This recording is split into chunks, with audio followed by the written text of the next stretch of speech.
Attam jirtu daawwattoota keenya kun televezyiinii Mo'arraa torbanitti yeroo akkasii kan isinii dhiyaatu sagantaa hayyoota keenya jedhudha. Nagaan Waaqayyo isinii wajjin haa ta'u.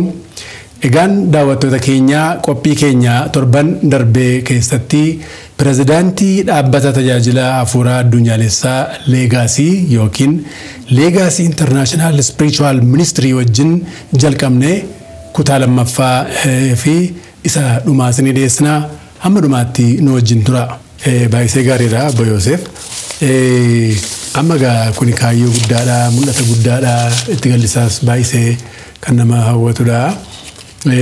Waldootii kiristaanaa wajjin bifa kamiin hojjettu wanta kana hojiirra oolchuudhaaf hawaasa keessa kaayyoo keessan kana uummata keessa gashuudhaan uummataa fi faayidaa guddaa kennuudhaaf kaayyoon keessanii bifa maaliitiin waldootiin kiristaanaa ammoo bifa maaliitiin waliin hojjettu?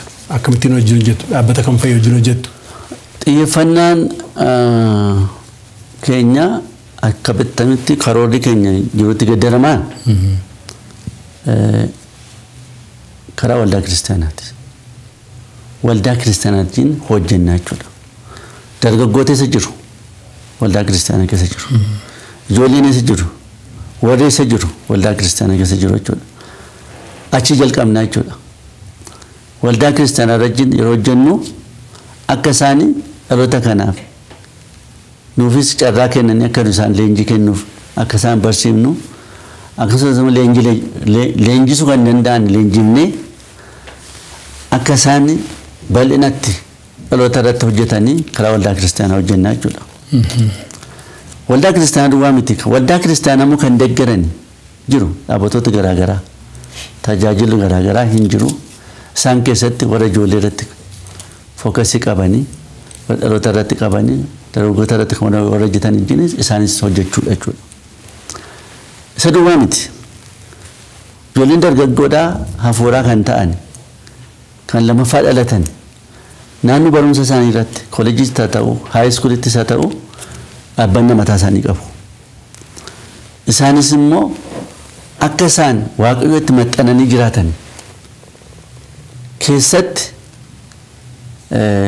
macaafa qulqulluu irratti akka hundeeffaman guyyaa guyyaadhaan ganama ganamaan akka kadhannaaf waammataan waaqayyoo dhiyaatanii bobba'an kanaanis immoo akka cimuu danda'anii isarratti hojjechuudha. Denomination garaagaraa jiru. Dhaabbota hafuuraa kan ta'an barumsa kan kennan jiru. Isaan keessas galleessin hojjenna. Fakkeenyaaf warra teoloojii kolleejii keessattis galleessin hojjenna. Hojjennes beekna. Bifa maaliitiin? Waa'ee wal deemaa kanaa waa'ee ijoolleedhaa achi keessatti koorsii laannee beekne TC keessatti. TC saarbeetii kan jedhu. Achi keessatti koorsii kennamee jira beekamaa ijoollee irratti. Doktiriin ijoolleedhaa akka macaafa qulqulluutti maal jedha kan jedhu. Sarratti koorsii kennee beekna. Keessumaa amma erga waan kana kaastanii yeroo ammaa kana addunyaa irratti haalli kiristaanummaa yookiin immoo jireenyi uummataa ammuma hafuurri waaqayyoo babal'ataa deemu hafuurri hamaas akkasuma babal'ataa deema. Dargaggoota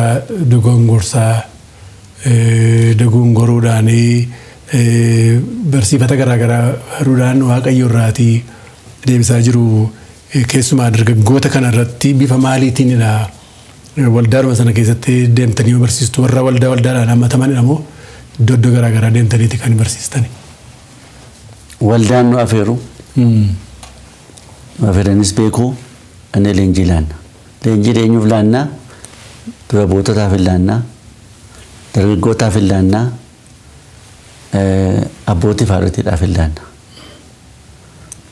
Akkasumas immoo nus immoo akeeka keenyaan kaanes wanta kan hojjechuu hin dandeenye kakaafne jechuudha. Karaa lama hojjetama jechuudha. Yookiin isaantu nu afeera yookiin immoo nuti kakaafne tattaaffanne jiru kana hojjennaa jechuudha. Dhaloonni kuni akkani sila dubbadhee macaafa qulqulluu irratti akka hundeeffamu barbaanna. Macaafni qulqulluu keessa maaltu jira? Dhugaatu jira. Dhugaa hin beektu, dhugaan immoo birmaduu sin baasaa'edha. Kana irratti akka hundeeffamu barbaanna waan tajaajilu kana yeroo hojjennu jechuudha. Hammamii quubsaadha jettanii yaaddu isin hojiin keessan? Hojii kana jalqabuun keenya baay'ee dhiyoodha. Muuxannoon keenyas baay'ee yartuudha. Garuu akeekni guddaadha. Akeekni keenya biyya kana duwwaajuu miti.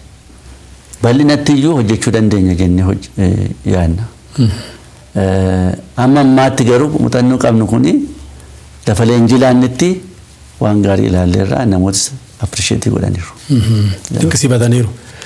Eessadha magaalaa Finfinnee kana keessatti moo naannoo Finfinnee moo eessatti sochiin hojii keessanii kun naannoo kami? Finfinneen head office keenya amma se baay'ee banaa hojjenna. Biiroonis dhaabbataa jira. Naannoo Safaarii kan jedhamutti biiroo dhaabbataa jirra. Achuma kaaneeti bobbaana jechuudha. Lafa waamamnutti bobbaana jechuudha. Karaa garaa garaa yeroo waamamnu inni leenjilaanna jechuudha. Biyya kana as keessattis magaalaa kana keessattis haa ta'u leenjilaan ni beekna magaalaa kana keessatti. Kana keessaas ala ta'u fakkeenyaan dhiyoo kana Hosaanaatti laannee turre Qaaleewwatii Wajjin jechuudha. Asuma kaanii hojjennaa jechuudha. Deemnee head office dana sababii ta'eef. Baay'ee gaariidha.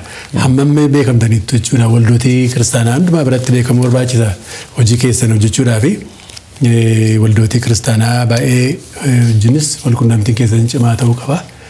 Hammam babal'ateera jechuun hammam isin beeku? Reefu dhaabbatee kun? Beekumni ganaadha. Irratti hojjechaa jirra. Hamma danda'ametti iddoo garaa garaa dhannee humnansuu barbaanna. Yookiis immoo of barsiisuu barbaanna. Leegesii maal akka ta'e waldaa garaa garaas haa ta'u akkasumas immoo fellowshippii warra dargaggootaas haa ta'u akkas of barsiisaa jirra. Inni kunis immoo kan amma hojjechaa jirrus isa keessaa tokko. Namooti kanaanis nu baruu danda'u jechuudha. Akka hojii nu hojjennu baranii nu afeeruu danda'u jechuudha. Amma baay'ee gaariidha. Egaa mee gara jireenya dhuunfaa keessanitti dhufna. Haalli maatii keessanii akkami? Egaa wanti kun tajaajilli kuni hojiin Waaqayyoo manumaa ka'a. Maatiirraa ka'a. Kanaaf isinis hojii Waaqayyoo wangeelli barbaadu hojjechaa jirtu. Mee haala maatii keessan immoo nu haasofsiisaa. Waa'ee maatii kootii yeroo naasa'u baay'een gammada. Al tokko maatii koo baay'een jaalladheetanii utuu hundumti keenya walijjin dhumne hin jedhe. Jindoon jettanii. Utuu hundumti keenya walijjin dhumne hin jedhe. Jaalala guddaadha kun. Garuu kun hottummaadha sirnatti fakkaatu. Garuu kun maal agarsiisa? Maatii koo akkan jaalladhu. Jaalala. Haadha manaan qabaa. Haadha manaan koo wajjin kana wal baree Haromayaatti. Sekondiirii yeroo hin jiru jechuudha. 69 baree ishee. Yeroo sana haadha manaan koo taati jedhee yaadee hin beeku. Yaadnesi namooti garuu tarii jedhanii inni haasa'u turanii jedhan. Walitti dhiyeenya keessanii ilaalanii. Ilaalanii. Garuu nuyi 69tti wal barru malee amma 74tti waliin gaafanne. Waliin gaafanne. Qonnaa baratanii isaanis? Qonnaa nu baranii wajjin fidne. Wajjinis hidhamneerra. Achitti waa ilaalleerra jechuudha. Cimini achitti ilaalameera jechuudha. Haati manaa koo baay'ee cimtuudha. Na caalti iyyuu. Al tokko yoon si dubbachuu barbaade Wiyyiit kibabiiti kan jedhamu ture. Achuma Haromaa sana keessatti. Dubbiin yeroo cimaa dhufee Wiyyiit kibabii ture. Achi keessatti isheen turte dura buutaa taatu hin filannaadhaan. Dura buutaa taatu hin filannannaani isheen immoo fuuldura maasoftii. Ani kana keessa fuuldura bu'ee kan si hojjechuu hin danda'u jetteen.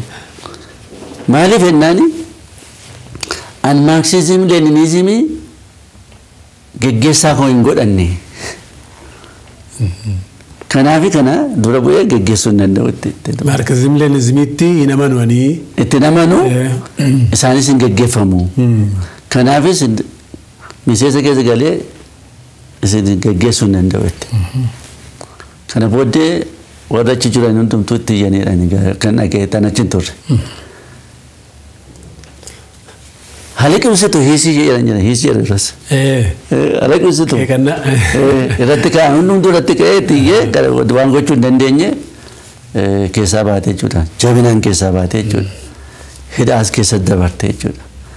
Kana keessatti ilaalamtee dabartee waaqayyoos immoo gaadii na godhee akka ishee fuudhu irratti kadhadheetani waaqayyoon na geggeessee ishee fuudhuu danda'e jechuudha.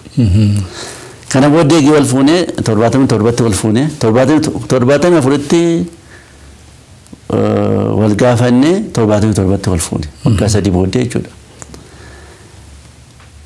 Egaa yeroo dargaggootaaf maalan dabarsuu barbaada kana keessatti yeroo wal fuudhuudhaaf yeroo nama fuudhu barbaannu irratti kadhachuun nurra jira. Akka waaqayyo nu geggeessu barbaanna. Waaqayyo karaa nu galuun nutti dubbachuu danda'a. Kanaaf yeroo sana muuxannoon kumaa inni irratti kadhadhe eenyu nan fuudhaan jedhe. Eenyu nan fuudha. Waaqayyoon gaafattu. Waaqayyoon nan gaafadha. Eenyu nan fuudhaa jedheen gaafadha. Garuu beeka nama mana akka jirtu. Jirtu gaaf tokko ka dhuftu nama mana eenyummaa ishee eenyu akka ta'e hin beeku malee waaqayyo kanaaf fidu nama nan ture. Nan kadhadhaa waaqayyo isheetti nu geggeesse jechuudha. Garuu iyyaanne isin yeroo wajjin baratan sana iyyaanne isheen kun haadha manaa koo taateetu taatee hawwiin akkasii isin keessa hin jiru? Hawwiin hin turre. Garuu namni kan biraa akka isheen fuudha malee yeroo malee namnee fi kadhachaaf hin ture. Namni kan biraa akka ishee fuudhuuf jechuudha. Haadha manaa keessaniif? Kadhachaaf hin ture. Garuu wanti nuti irraanfanne nama gimbii tokkotu wal agarsiise wal barsiise gaafa yeroo 69 sanatti.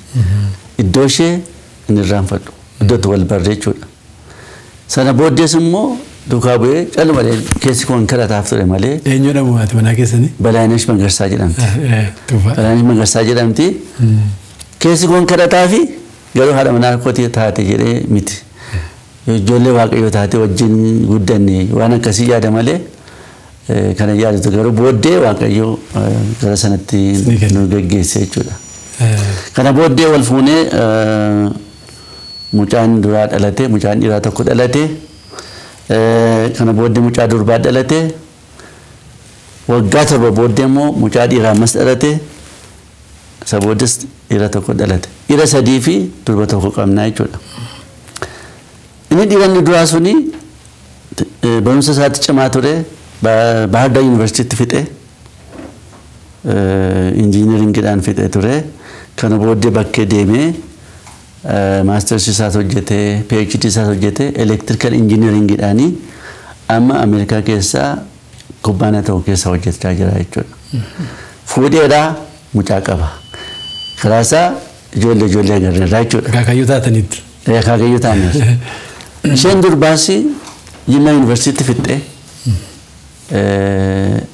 Achumatti kan barte nama tokko wajjin wal fuutee walitti heerumanii kana booddee isheenis mucaa argatteetta. Mucaa dhiiraa tokko argattee akaakayyuu dhiiraa argannee jechuudha karaa ishee immoo. Isheen sarjeniidha. Specialize gooteetti. Hakiimidha. Hakiimidha isheen sarjeniidha hakiimidha specialize gooteetti. Kanaaf waa ishees hin gammannaa jechuudha. Warri lamaanii waggaan isaanii gara 23 gara 24tti digirii isaanii isa duraa fixanii amma isa lammaffaa sadaffaa hojjechaa jiru jechuudha. PhD. Tokko PhD itti fufaa jira. Tokko immoo maasters isaa itti fufaa jira. Computer science jedhan tokko inni tokko electrical engineeringidha. Ijoolleen maatiin keessanii hayyootadha. Yaa egaa waan gammadu tokko maayinni waa'ee maatii kooti. Maatii koo wajjin baay'ee walitti dhiyaanna. amma illee yoo faffaca'anii jiran illee karaa garaagaraa wal agarra. Akkuma mul'ata kanaa wal deeggarus barbaanna. Amma haati manaa koo mucaa ishee deeggaruudhaaf mucaa amaatii maannoo mucaa ishee baachuudhaan hojii gargaaruutti jirti. Wal gargaaruu jechuun mul'ata keenyaa jechuudha. Dura mutuun faca'in garuu dokumentii qabna turre, faamilii dokumentii qabna. Faamilii dokumentiin keenya maal qabaa? Mul'ata qaba. Mul'ata faamilii kanaa jechuudha. Ergaa qaba. Safuu qaba. Tooftaa qaba.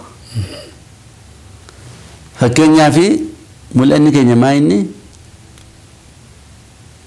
Jireenya keenya hundumaatti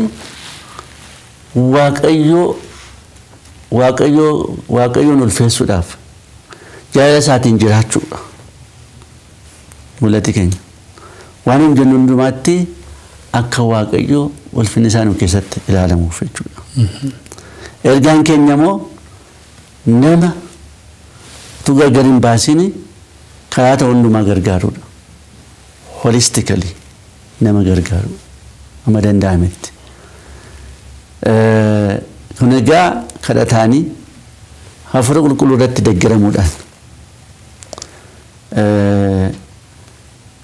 waan tokko tokkos immoo jira wanta nama kofalchisuu danda'u. Code of conduct qaba wanti sun. Code of conduct sana keessa maaltu jira? Seera naamusaa. Seera naamusaa achi keessa jiru keessaa tokko maa inni? Qosee iddoo hundumaatti hin darbannu kan jedhu keessa jira. Qosee iddoo hundumaatti hin darbannu. Amma ijoolleen koo kana beeku irratti walii galleerra. Walitti dhufeenya keenyanitti wanti kuni dokumentiin kuni ragaa jechuudha. Eenyutu barreesse kana? Miseensa uummanni dura. Anaa fi mucaa gosa duraatu miseensa ture. Draaftii goonee maatii kanatti dhiyeessineeti. Maatiin kun irratti walii gale. Maatiin kun yeroo irratti walii galu mul'anni isaas dubbifame. Ergaan isaas dubbifame. Safuun isaas dubbifame. Edda tamma jettes maan. Seera naamusaa. Seera naamusaan kunis innis dubbifame sarratti walii gale. Yaa tokko irratti walii galuu dadhabne innis immoo differensiidhaan darbanne. Maal inni garaagarummaa dandeettan? Maal sheeruma waa'ee qoshashaa kana. Kosii yeroo. Waa'ee koseen kun maali abaatu? Kosii. Kosii. Waan kosii kuni keessaa abaatu. Jennaani ani immoo kasheen jiraattu barbaade. Sababiin isaa kanarratti dhaloonni baay'ee hojjechuu sarara jira. Dhaloonni qulqulluu ta'uu sarara jira waan malleen iyyuu. Sirriidha. Kanaafi jalaa kaa'anii dhaloota kana barsiisuu nurra jira kan jedhudha. Sirriidha. Hawaasa naannoo barsiisuudhaa fi jalqaba dura maatiidha murteessaanii. Maatii keessa jalqabaa isin amma seera naamusaa baasuun keessan kun fakkeenya guddaadha. Hundumti keenya tu kana qabaanne gaariidha. Garuu barsiifatumaanii wanta gochuun nurra hin jirres beennaa. Garuu isin barreeffamaan keessanii koree dhaabdanii sirnuma wanta gootanii baay'isee gaariidha. Maaliif qe'ee keessatti kosii iddoo garaagaraatti gatuun qulqulleessuun qulqullina naannoo eeguun qulqullina uffataa eeguun waca jechuun hambisuun wanti kun ollaa wajjin nagaan jiraachuun kun beekumsa guddaadha. Manni barumsaa guddaan maatiidha.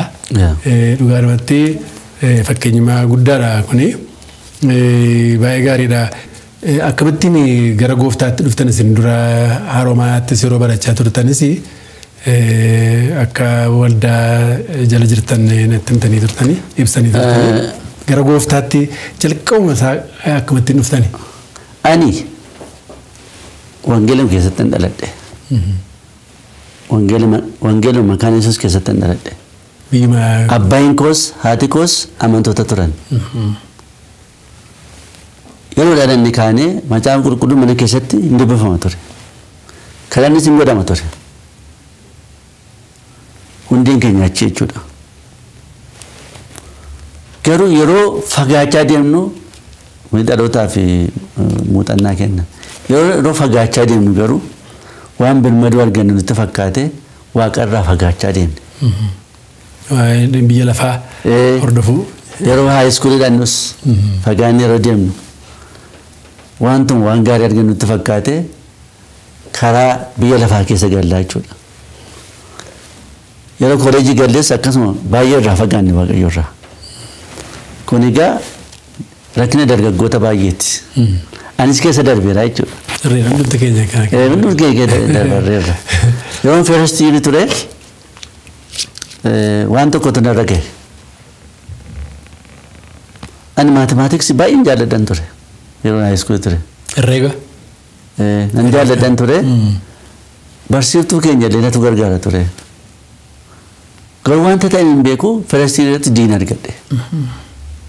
Baay'een gadde. Abdiin kutadhe. Abdii kutannaa kana keessa otoo hin jiru waaqayyoon ofitti deebisuu barbaadeera jechuudha. Akka naa galutti amma yeroo gara booddee deemee ilaalu. Iddoo tokkotti na afeerani. Ijoolleen kiristaanotaa achuma haramaa sana keessatti walitti qabamaa turan durii hin faqqadama ture.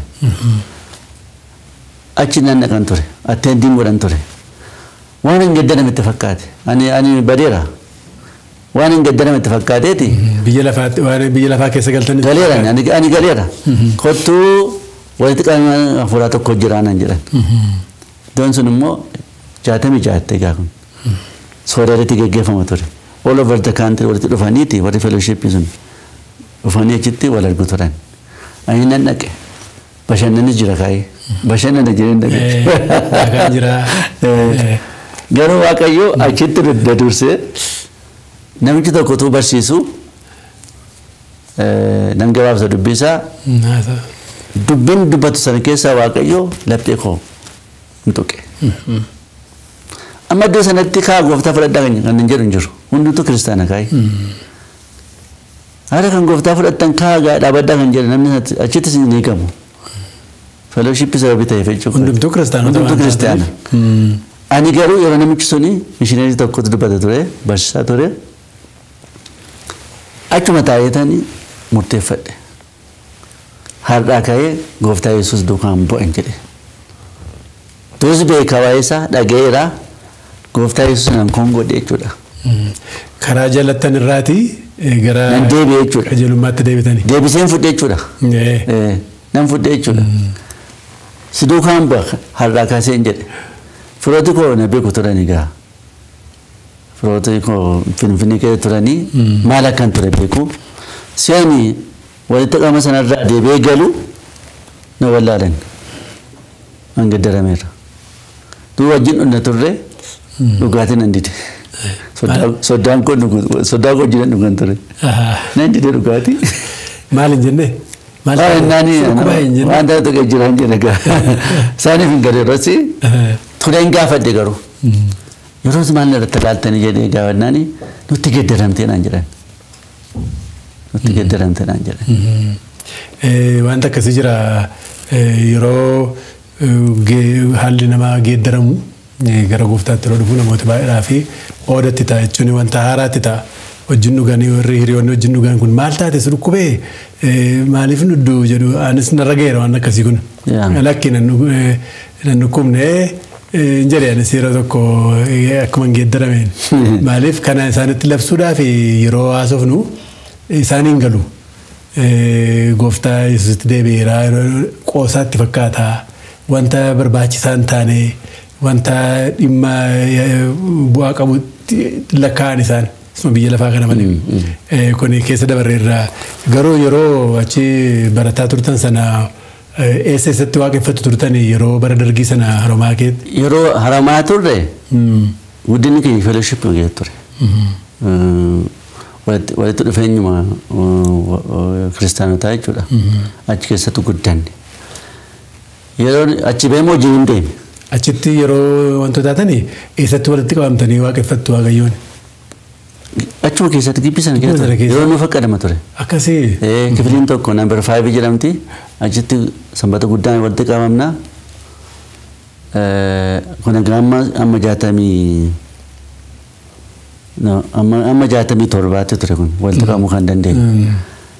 69 booddee garuu dubbiin cimaa ture dhufe dhoossinee kifilii qabanna turre doormitorii keessa keenya keessatti tajaajila keenya gaggeeffanna turre koodii qabna garuu namni dhufee akka disturbiin hin goonee fi koodii qabna turre yoo namni fuudhaa kiristaanii dhufee akkas godheeti nanneessansa waan dediisaa namni kan balaa dhufe immoo kan jedhee rukutaa banamu feegaa mallattoo itti walii galtanii irratti koodii mallattoo irratti walii qabne kanna yoo kiristaana ta'e banamaaf jechuudha yookaan achiin banamu nuyi tajaajila keenya gaggeeffannaa macaa qulqulluu achi keessatti xannaannaa jechuudha. Baay'ee gaariidha. Doormitorii garaagaraa qabanne jechuudha. Akka itti utuma gaggeeffannuutti hidhaan dhufuunsa. Daawwattoota keenya kan hordofaa jirtan kun televezyiinii mo'arraa torbanitti yeroo akkasii kan isinii dhiyaatu sagantaa hayyoota keenya jedhamudha. Marii keenya faarfannaa tokko booda itti fufna.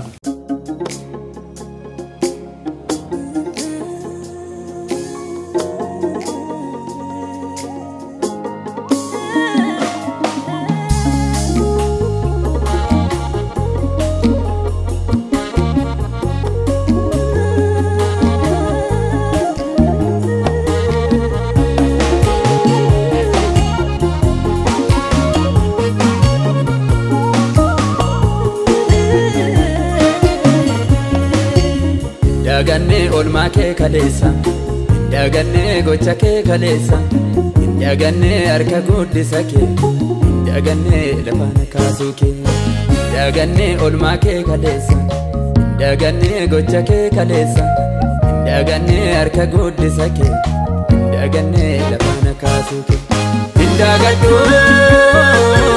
indagadhu indagadhu indagadhu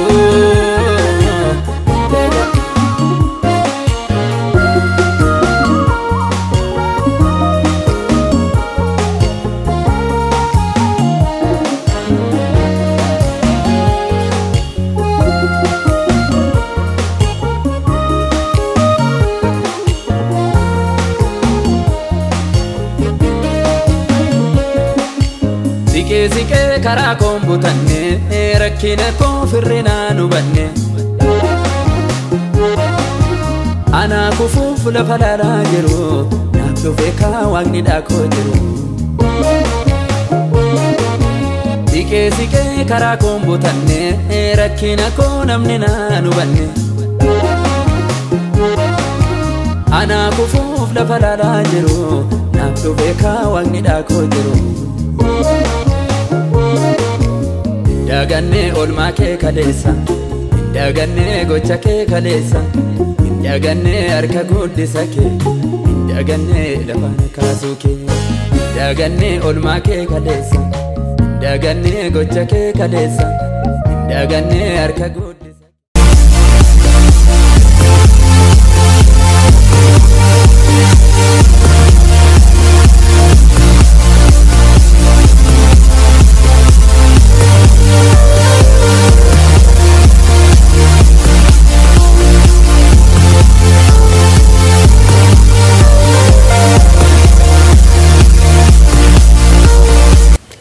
bara sana dhowwaadha gara dargii sana dhowwaa ture kanaaf hin gaaffii kana gaaffii maaliif baay'ee rakkisaadha. Ijoolleen keessan akkamii amantiidhaan amantii isaaniitti akkamidha? Ijoolleen koo waaqayyoon galanna ta'u hundumti isaanii amantoota. Amantoota yeroo jedhu anarraa dhaalanii miti. Ani kan isaan dhaalchisuu danda'u akka isaan waaqayyoon sodaataniif barsiisuu danda'a. Barsiiseeras immoo garuu ofii isaaniitii gooftaa akka fudhataniif gooftaan hankoot jedhanii akka saduukaa bu'anii fi karaa koos taanaan karaa nama kan biraas taanaan inkarajii ta'aniiru. Hundumtuu gooftaa qabu jechuudha. Gooftaa qabu, gooftaa waaqeffatu, gooftaa duukaa bu'u hin tajaajilu jechuudha. Kana gaa.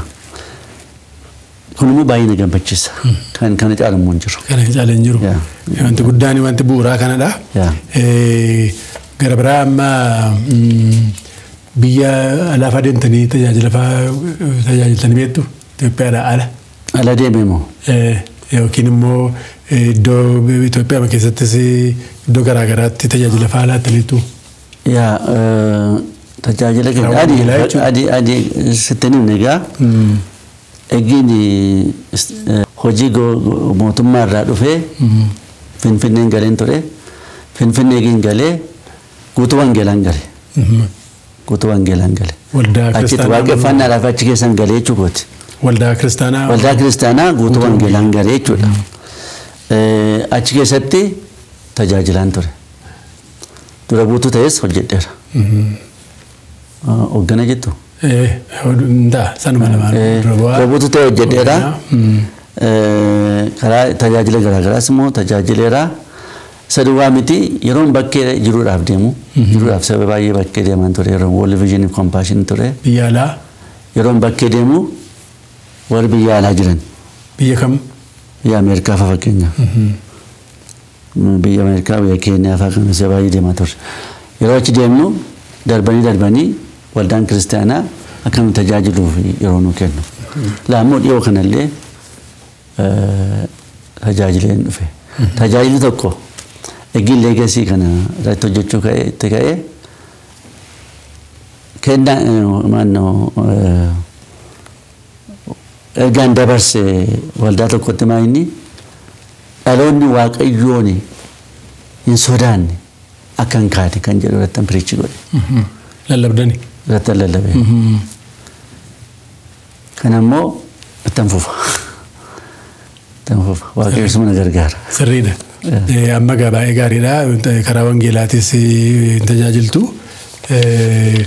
Biyya Ameerikaas deemtaniittu biyyoota Afrikaa keessas deemtanii tajaajiltaniittu.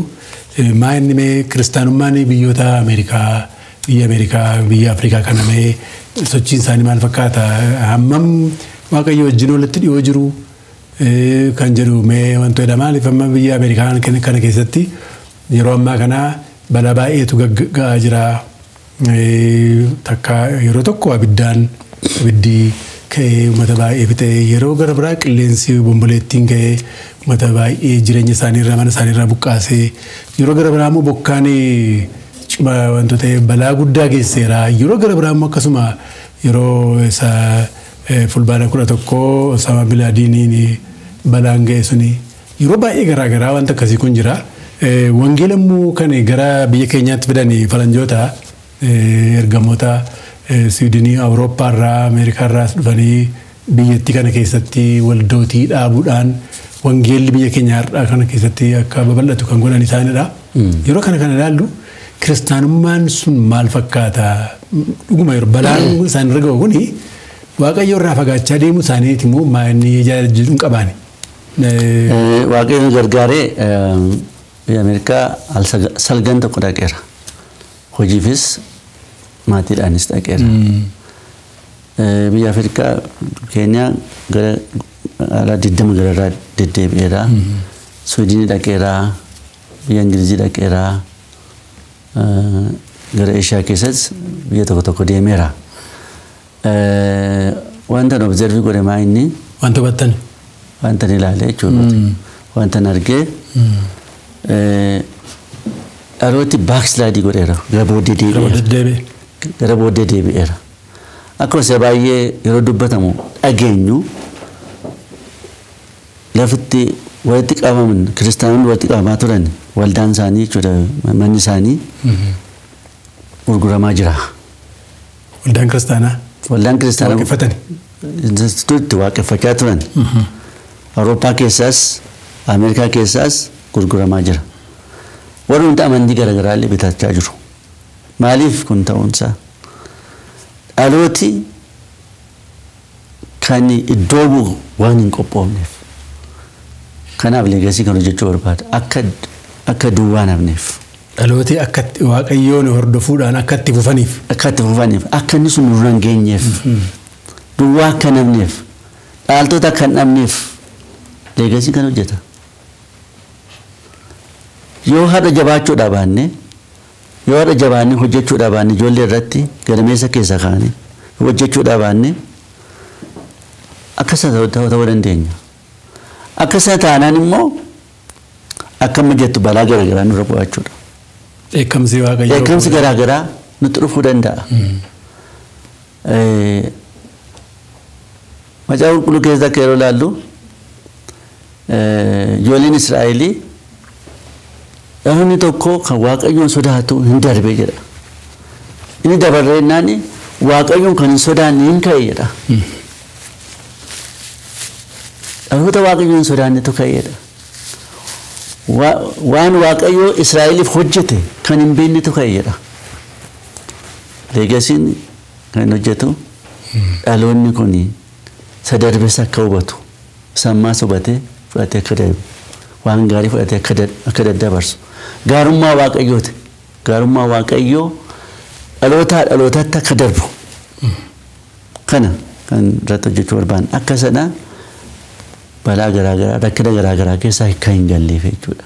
Kanaaf biyyi sun amma rakkina keessa jira. Cufameera jechuudha waldootiin kiristaanaa cufamaniiru jechuudha. Tootaliin cufamne.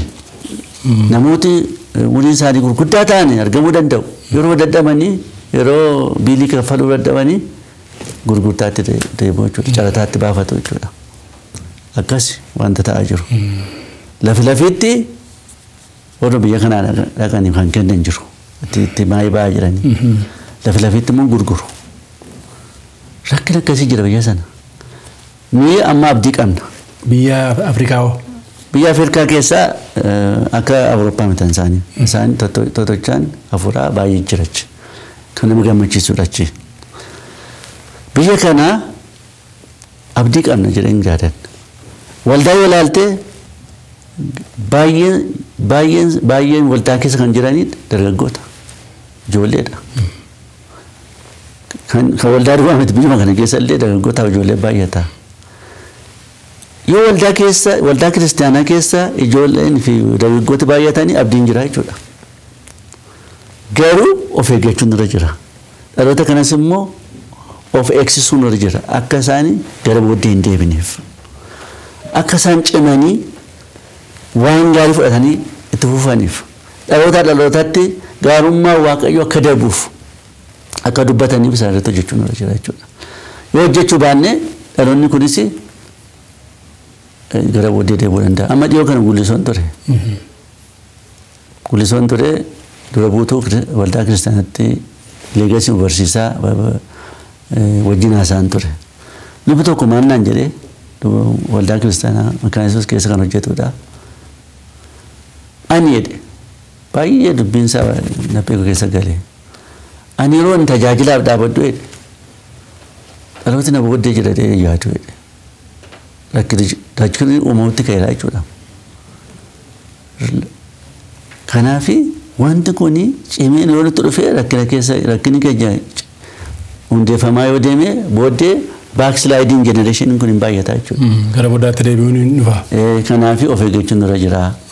Jabaannee hojjechuu irra jira. Kuni ergaa leegasiiti jechuudha.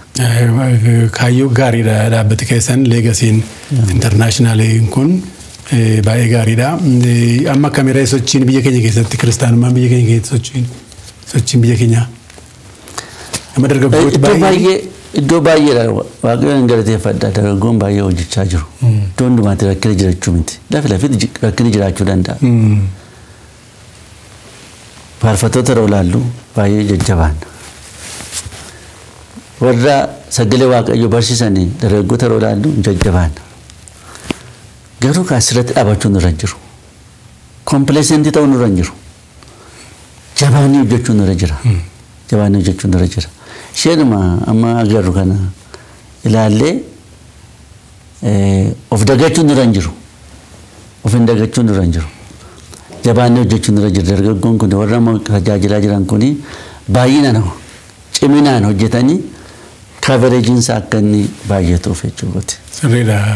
Yeroo kan nama jajjabeessudha dargaggoonni yeroo ammaa kana raagidoonni jiru sagalee waaqayyoo kan waaqayyootti dubbate uummataa fi karaa isaaniitiin kan dubbatan akka jabana durii jechuudha. Kabara Pheexroos fa'aa Yohaannis fa'aa bara sana ergamootii kaan sanaa kan akka isaaniitti waaqayyoo itti gargaaramaa kan jiru dargaggoota baay'eedha faarfattooti baay'eedha kan wangeela lallaban dargaggoota baay'eedha kun nama jajjabeessaa. Egaa kun babal'achuu irra jira. Dhaabbati tajaajila hafuuraa addunyaalessaa leegaasiin kun kana jajjabeessuudhaa fi kaayyoo gaariidha. Dhugaadhumatti baay'eedha gaariidha. Waaqayyo immoo hammuma jabaannee gara isaatti dhiyaannutti innis immoo nu wajjin hojjeta. Kunis jajjabeeffamuu qaba. Egaa obbo Yooseef ani gaaffii qopheeffadhee fixeera. Mee isin dhumarratti dhaamsi isin dabarsitan kan nuyi kaasin yoo jiraate irratti dhumarratti mee tuun xumuriin dura. Ishi dafeen dubbadhaa. Leenjiin dargaggootaaf laannu kan beekame waan 5 irratti kan xiyyeeffame jira. Warrootaa fi yookiis immoo abbootii fi haadhotii taatee immoo isaaniif kan laannu waan 7 jira. Isaan dubbachuu barbaada. Dargaggoonni akka muuxannoo kootee wanta keessa dabarre qabna. Dargaggoonni karaa nuyi dogoggoraan dabarre isaanis dogoggoruu isaanii hin jiru. Kanaaf tokkoffaa fayyummaa isaanii beekuu isaanii jira. Fayyummaa jechuun gooftaa argachuu isaanii isa kana inshuurii gochuu isaanii jira. Kaa tokkoffaan fayyummaadha. Lammaffaan immoo hundeeffamuu. Hundeeffamuu jechuun gooftaa irratti, macaafa qulqulluu irratti, dhugaa irratti hundeeffamuu. Guyyaa guyyaatti waa gooftaa wajjin deemu hundeeffamuu keessatti dhufaa jechuudha. Asirratti leenjii laanna.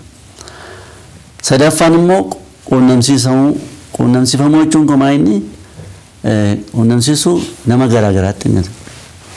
Fidaa wajjin ta'uu danda'a, waldaa wajjin ta'uu danda'a, waldeemota garaa garaa ta'uu danda'a, nama guddaa abbootii wajjin ta'uu danda'a, mana barumsaattis ta'uu danda'a. Quunnamsiisuun keenya waan gaarii ta'uu irra jira. Isarratti hojjechuu irra jira dargaggoon jechuudha. Quunnamsiisuun hin taane immoo ta'uu irra hin jiru. Fakkeenyaaf opposite sexiidha jenni quunnamsiisuun gaarii hin taane jiraachuu danda'a. Isarraa akka of eeggatan jechuudha. Arfaffaan immoo haara'u sammuu. Haara'u ilaalchaa akka itti waa ilaallu. Keessi keenya haara'uu irra jira. Waa'ee hojii biyya lafaa akka itti ilaallu haara'u nurra jira. Namni baay'ee saganatti hojjechaa jiru leegasiis kan irratti hojjetaa jechuudha. Fakkeenyaaf waa'ee hojii yaadni qabnu maayini. Hojiin abaarsa moo eebba. Kanaaf jenereeshinii keessatti hojjechaa jiru kun dhaloonni kun hojii jaallate eebba jedhee gammachuudhaan hojjechuu irra jira. Hojii uumuu irra jira. Kana shanaffaan immoo ba'aa baachuudhaaf of qopheessu. Ba'aa baachuun maal jechuudha? Gaaf tokko maatii uummata.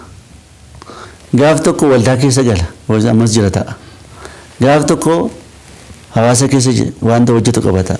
Gaaf tokko biyya irratti wanta hojjetu qabata. Isaaf of qopheessu irra jira. Wanta amma ilaalaa jirru kuni baay'een isaa nama gaddisiisa.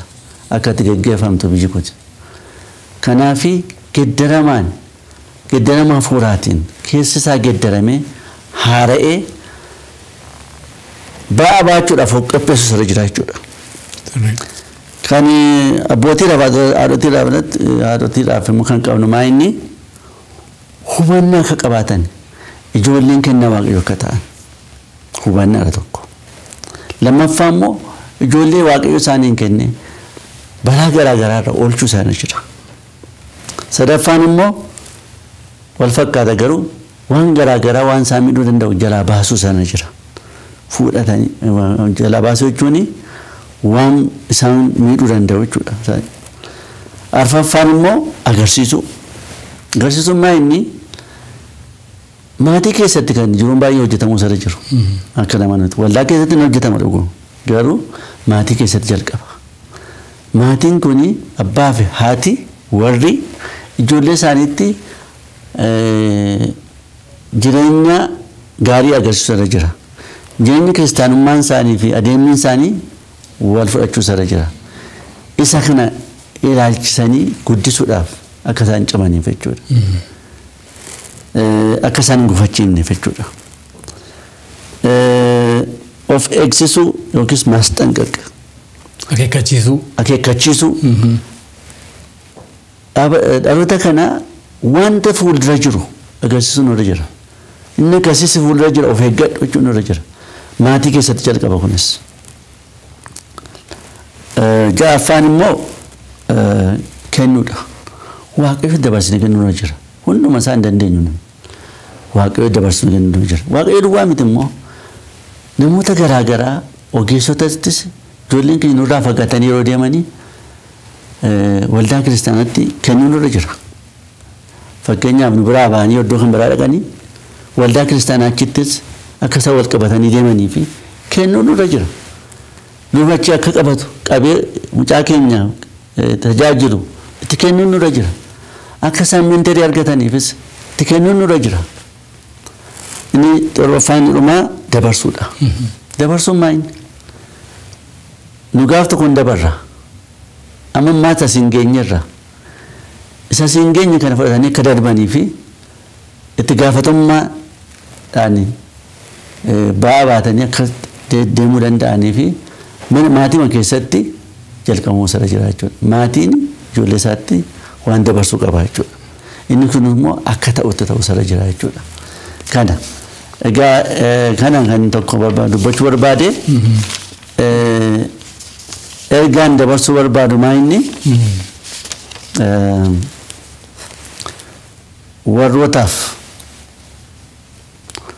warroonni abbootii fi haadhonni ijoollee isaaniitii gocha waaqayyo isaaniif godhe itti muusaa irra jira. Keessatti yeroo midhaan nyaatan irbaata nyaatanii wal ilaalanii wal ijjiin haasa'aa wal gorsaa gochuun isaanii baay'ee barbaachisaadha. Amma biyya yeroo kana intarneetiin dhufeera, moobaayiliin dhufeera, seelfooniin jira. Namni yeroo manatti galu karaa isaa qabata. Yeroo biddeen nyaatus dugda ofitti galee taa'a. Inni kun leegasiin kana hin geggeessu. Leegasii kan jedhu maa inni yeroo nyaannu wajjin nyaannu, walitti dudubbannu, wal gorfannu jenna. Kun immoo barbaachisaadha. Kanaachi quunnamsuun keenya mana keessa jiru rakkinatti buutaa danda'a jechuudha. Kanaaf warrootaa fi kana dabarsina. Ijoollee keenya wajjin ijoollee keenyaaf yeroo laachuu, wajjin teenyee wajjin dubbachuu, gorsa kennuu, waan isaan keessa jiru gaaffii tokko qabaatanii yeroo laannee gaaffii isaanii deebisuu danda'u. Fakkeenyaaf dargaggoonni tokko gaaffii baatanii danda'u. Namatti himan illee hin qaban. Kanaaf yoo abbaa fi haati yeroo kennanii fi rakkina isaanii dubbachuu danda'u jechuudha. Ijoollee keenya jaallachuun irra jira. Jaallachuun irra jira. Yoo jaalala qabnaaf ta'e isaanitti dhufu. Yoo hin jaallanne taanaan garuu kan biraa barbaacha dhabu jechuudha. Kanaaf warrootaa fi kanan ergaan qabamaa inni ijoollee keenya haa jaallannu. Dargaggootaaf immoo amma kan ilaalaa jirru ciminni jira. Ciminni kun itti hafuufu akkuma sila irratti haasa'u. Bara dargaggummaa immoo bara ciminaati. Bara baay'ee hojjechuu danda'udha. Kanaaf bara dargaggummaa keenyatti uumaa keenya haa yaadnu.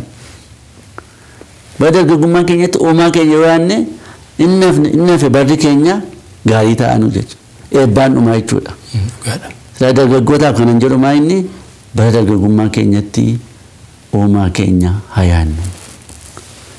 Ijoolleenis kana isaaniif ijoolleedhaaf kanan qabu maa inni ijoollee abbaa keessaniif haadha keessaniif abboomamaa jedha sagalee Waaqayyo. Umuriin keessanii barri keessanii akka baay'atuuf jedha. Ijoolleen amma guddachaa jiran amma jalaan ka'aa jiranii abbaa fi haadha isaanii kabaju ulfeessu abboomamuu isaarra jira. Yoo kana ta'e eebba argatanii eebbaan xumuru jechuudha. Abboota waldaa kiristaanaas dhaloota kana akka hin irraanfanne yaadachiisuu barbaanna. Dhalooti kuni attention barbaada.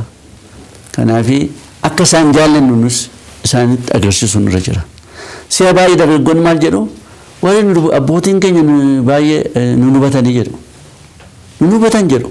Yeroo nu kennan wajjin. Yeroo nu kennan jedhu. Nu hubatan jedhu. Waldaa kiristaanaa kan geggeessanii dargaggoota hubannee maal akka jiran geeddarama isaan keessa jirus hubannee isaan gargaaruu nurra jira jechuudha. Hangafoonni mootummaa keessatti ijoollee afuuraa kan ta'an hangafoota mootummaa keessa kan jiraatan jiraachuu danda'u. Qondaaltota mootummaa jechuudha. Mootummaa keessa kan hojjetan. Inni kun akka tajaajilaatti lakkaa'ame isaanis akka sagalee waaqayyootti mootummaa kana saba kana akka geggeessaniif hawaasaa kana akka geggeessaniif biyya kana akka geggeessaniif isaanii dabarsuu barbaada. Ergaa koo raawwadhetti fakkaata. Baay'ee gaariidha. Baay'een isin galateeffadha.